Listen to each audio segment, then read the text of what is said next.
much. I would want everybody to applaud for Luke once again. What he said, what he spoke about, touched everyone at every level.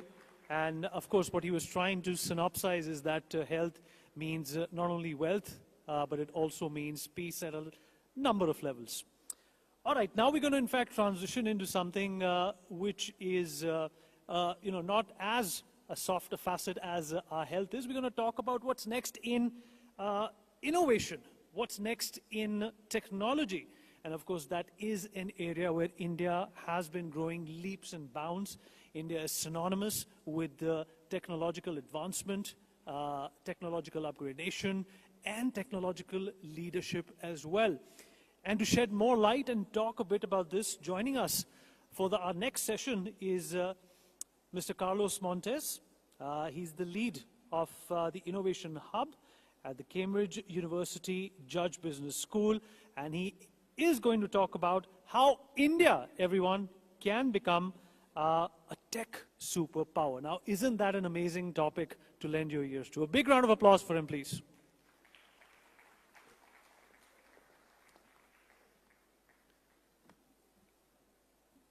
It's an honor to be here with you. I'm originally from Peru, but I've been in the UK for some time.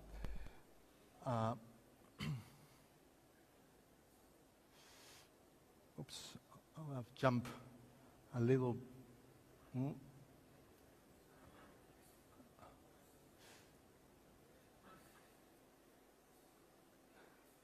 It's not coming.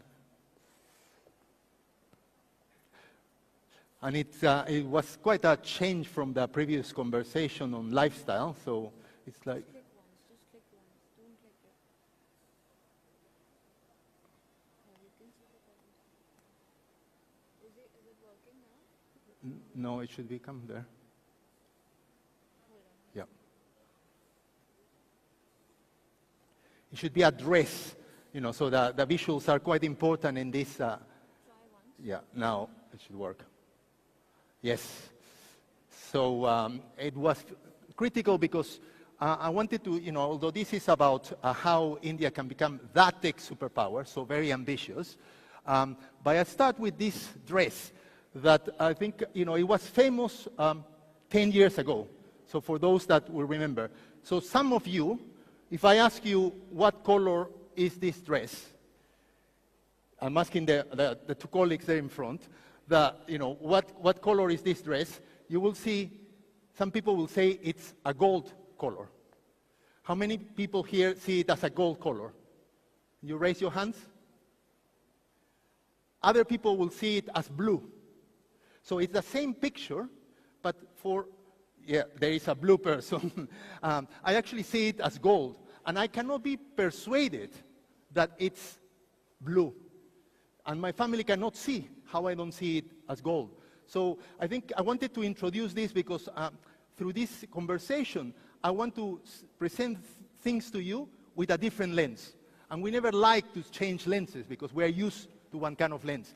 And my lens is not a lifestyle, although I have done some lifestyle work actually with Jamie Oliver in the UK, but it's about political economy, and that's super boring. And I apologize to you from the beginning because there is nothing people think more boring than economists. And my colleague from Uber said already that, what can an economist say that is right? And I think but I will show some obvious things, besides this one. So this is an idea from a billionaire, so maybe you can listen to him. He's Peter Thiel, and he's from PayPal farm.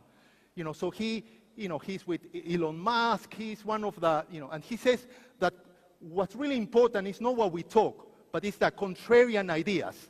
It's the ideas that we, are perceived not, as not right by the majority of people, right? And so in the interviews, when he interviewed people, the question that Peter Thiel would ask is, I cannot even read that question that he asked. What important truth do very few people agree with you on? You see, I cannot even read it, but this is what Peter Thiel would ask, to you or to you in any interview. And because he says that that's how you build businesses. And of course, he not only created PayPal, but most of the the important companies. And my contrarian view, after working for 30 years with the European Union, the World Bank, the Cabinet Office in the UK, all these places, 30 years ago with the Prime Minister of Ethiopia, with the World Bank, my simple view, which people will think is obvious, is that solving national problems is not about resources or technology, but about understanding and managing the competing interests within a nation. Okay, we think as a nation like we are teams. I'm from Peru, so Team Peru plays against Team Chile. But it's not as simple. We have different interests within each of these teams. And again, this is an AI-created PowerPoint. My colleague didn't help me, so not all the images will be perfect. That states and citizens corporations triangle. But this point is simply to say that when we look at a country or a place, it really helps. And this is actually used by the investors in banks. So this model can be put into mathematics. So what the state wants? What's the objective, the main objective of the state, or the political leaders, or the institutions that are with the state? We will say it's the common good, but as an economist, we are not romantic. Okay, we really just see things maybe a little bit too much as self-interest. But the logic is that a politician will want to gain and maintain power.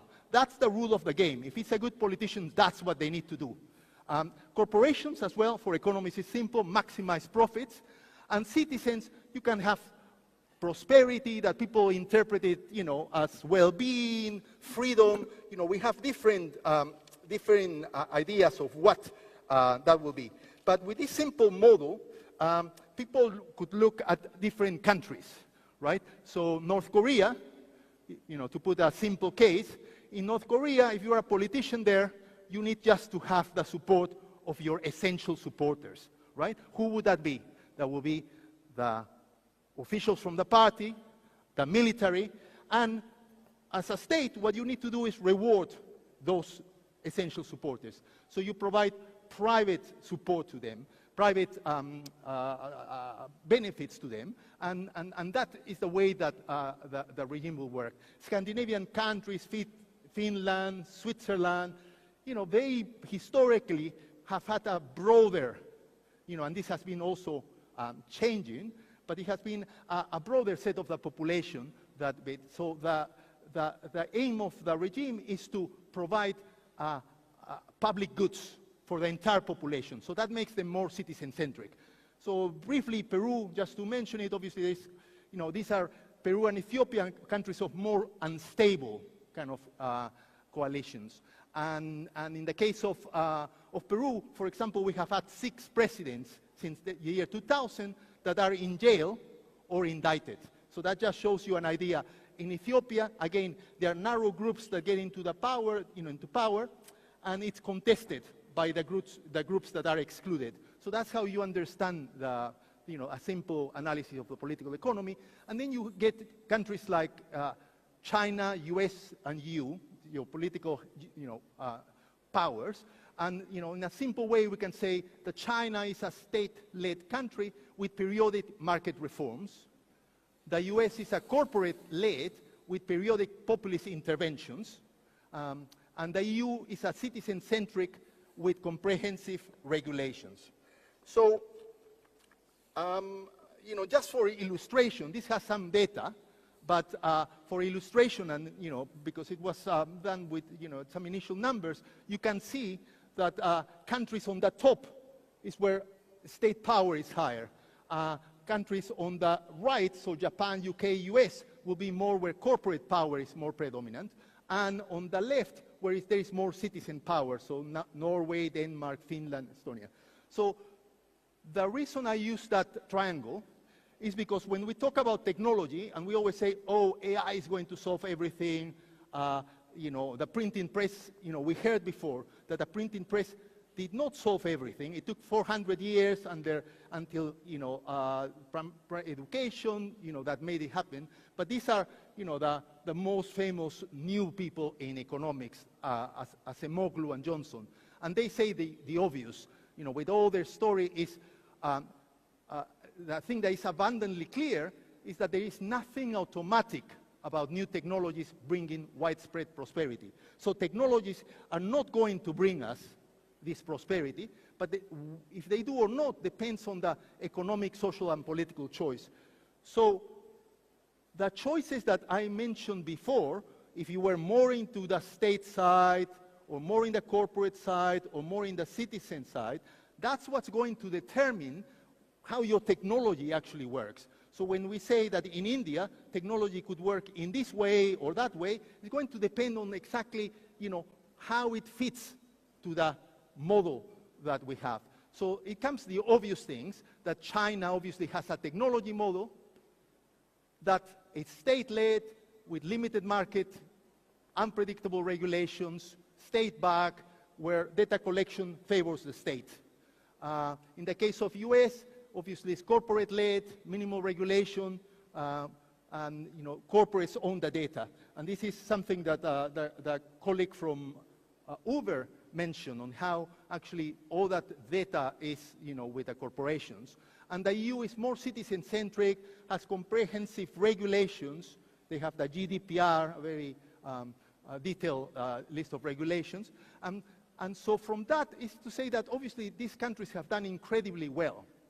And they have incredible technologies, but with the strengths that they have, there are also risks. So obviously with China, with all those impressive developments in their technologies and high growth, there is the risk of powerful surveillance and social control. In the US, the Magnificent Seven, as they are called, all the Googles, Facebooks, Metas, etc., they control 35% of the S&P 500. And they are global platforms, they have disruptive innovation, etc., they venture capital. But the risk, obviously, is that they develop a monopolistic power, as it was mentioned in the discussion before, that can lead to control of regulations and even control of the state, right? So Peter Thiel, for example, says that it's not a problem to be a monopoly, because monopolies are even good for the economy. I guess the question is, what happens when those monopolies actually are in control also of the state, right? And the EU, and this is mentioned by a lot of people in tech, obviously has this nice data protection regulations, etc., but it has the risk of over-regulation and tech stagnation. In terms of India, how, and I discussed this with a few colleagues, before to see, is that the world has observed the incredible emergence of India. It's not only a global power, it's, I think, the top 13 investment destination in the world, but Bangalore is the 8th startup city in the world. So it's only, in Europe, it's only second to London. And besides that, the complementarity with the US tech system, etc. On governance, obviously, it's the world's largest democracy and peaceful transitions, a world leader in public technologies, and a talent pool, was mentioned before as well, is the largest English-speaking engineer pool in the world. So that's an incredible set of assets in terms of defining what technology it could adopt and what to do with its technology. I think in terms of the challenges, there is still a low income per capita, and education quality is, again, still one of the challenges. This table just shows you, this is from the World Bank wealth accounts, just shows you a little bit the challenges behind. This is the wealth for the United States, which is about, $750,000, and then, you have the other countries sort of there.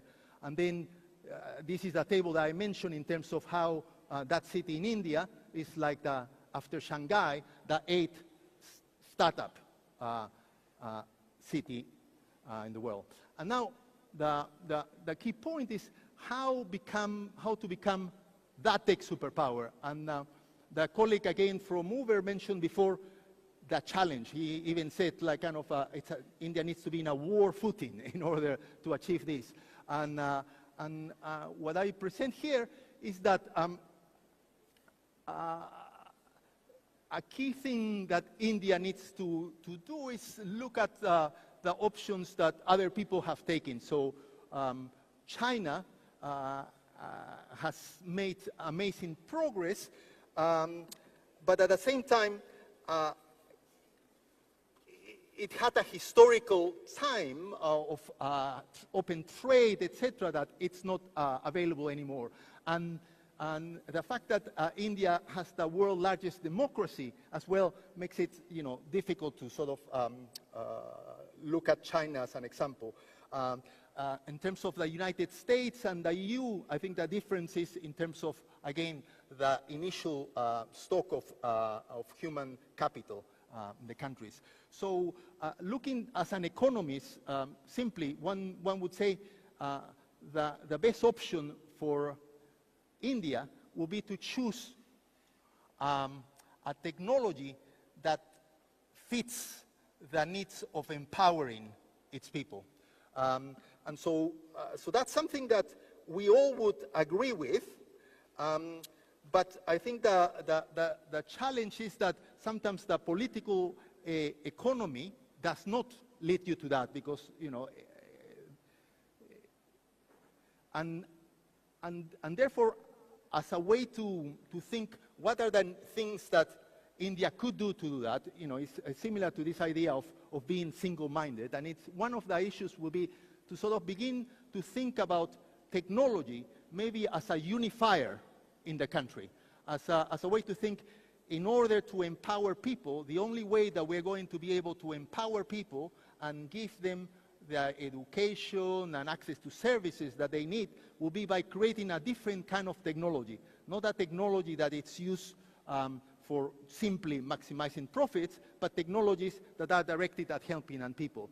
And therefore, as a result of that, the idea of building consensus with inclusive coalitions, moving beyond short-term politics, ensuring neutral and independent regulators and state institutions, which again are necessary in order to make sure that the economy works for all, and with the advantage that you already have of having a decentralized system, a federal system, where you can do policy experimentation and local solutions. And this is something that has been observed again in many countries, that decentralization can be used very positively.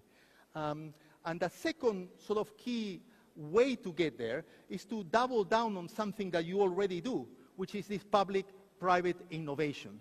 I have had some opportunity to see the work that has been done on digital public technologies. Yesterday, I was invited to the Ministry of Finance, where I was giving a presentation on UPI and where it's going, and I think that shows an example of what India can do following that approach. I think when people showed me that technology, I thought, how is it possible that India could develop these technologies, given coming from Peru and bundling that situation was possible by looking at the fact that you had a team of people that were with high capabilities, both technical, but also understanding what are the local needs. So that focus on the citizens was critical, but also they share this vision of technology as something that was going to be used by all Indians. So here the challenge is simply to double down on that effort of giving priority to innovation that uplifts citizens, empowering the government to work as a startup, because I think it's very difficult to do things in a startup. There is a recent book called Unit X that shows the challenges of people in the US to make the Defense Department innovative, right? And so the challenges are everywhere, even in Silicon Valley, to do that. And so it's important to work with the private sector, creating solutions, but solutions that are market-based. That's a favorite saying of economists, market-based. That means that, yes, in complementary to the public sector,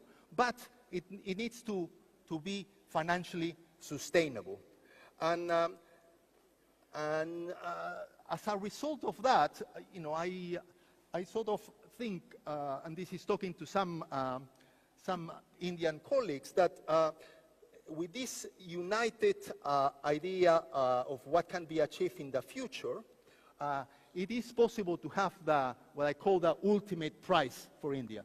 I think this will be challenging, very difficult, but it is possible that it can become the world's first citizen-centric tech superpower. That's a mouthful. But basically, it will be the first time where technology is actually used not just for corporations, but actually to benefit people. In all the presentations, every company will say, we are doing this to help people. But it cannot be, because they need to do first serve their the stock, their owners, and to become a prosperous middle-income nation. So to increase massively the wealth of the country. And I was told to use the concept of Vishwa Guru, because I think it is possible that following this and following solutions that will be good not just for India, but for the global South, it can inspire through example and leadership. And so that's my wish for India. So thank you so much.